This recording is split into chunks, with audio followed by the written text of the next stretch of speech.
ഇന്ന് നമ്മൾ ഹിന്ദിയിലെ ആ എന്നുള്ള അക്ഷരമാണ് എഴുതാൻ പഠിക്കുന്നത്. അപ്പോൾ ആ എഴുതാൻ പഠിച്ചു. ആ എഴുതാൻ വളരെ സിമ്പിളാണ്. ആ എന്ന അക്ഷരം എഴുതിയിട്ട് അതിൻ്റെ തൊട്ടടുത്ത് ഒരു വരയിട്ട് കൊടുത്താൽ ആ എന്നുള്ള അക്ഷരമായി. ആ എന്ന് പറയുമ്പം ദീർഘമാണല്ലേ, അതേപോലെ തന്നെ ആ എഴുതി ഒരു വരയിട്ട് കൊടുത്താൽ റൈറ്റ് സൈഡിലായി ഒരു വര ഇങ്ങനെ ഇട്ട് കൊടുത്താൽ ആ എന്നുള്ള അക്ഷരം ആയിക്കഴിഞ്ഞു. വളരെ സിമ്പിളാണ്. ബോർഡ് നോക്കി നിങ്ങൾ എഴുതാൻ പഠിക്കണം കേട്ടോ. അവസാനമാണ് നമ്മൾ മുകളിൽ വരയിട്ട് കൊടുക്കുന്നത് കേട്ടോ. ചില കുട്ടികൾ ആദ്യം തന്നെ അങ്ങ് ഇട്ട് കൊടുക്കും, പിന്നെ ഇതേപോലെ എഴുതും. അതൊക്കെ റോങ് വേ ആണ്. കറക്റ്റ് വേ എന്ന് പറയുന്നത് ഞാൻ ബോർഡ് കാണിക്കുന്ന രീതിയാണ് കേട്ടോ.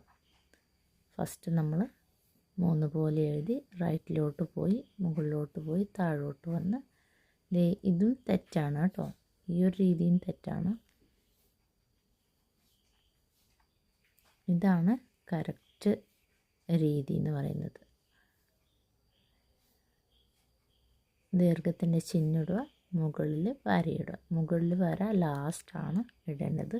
അപ്പോൾ ഈ ഒരു രീതിയിൽ നിങ്ങൾ എഴുതി പഠിക്കണം കേട്ടോ. ഇനി നമുക്ക് കുറച്ച് വേർഡ്സ് പഠിക്കാം.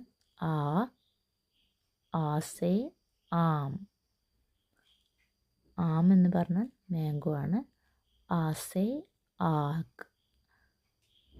ആസെ, ആലു. ആസെ, ആട്ട. ആസെ, ആകാശ്. ആസെ, ആസൻ. ആസെ, ആയന. ആസെ, आठ. आम, आग, आलू, आटा, आकाश, आसन, आयന, 8.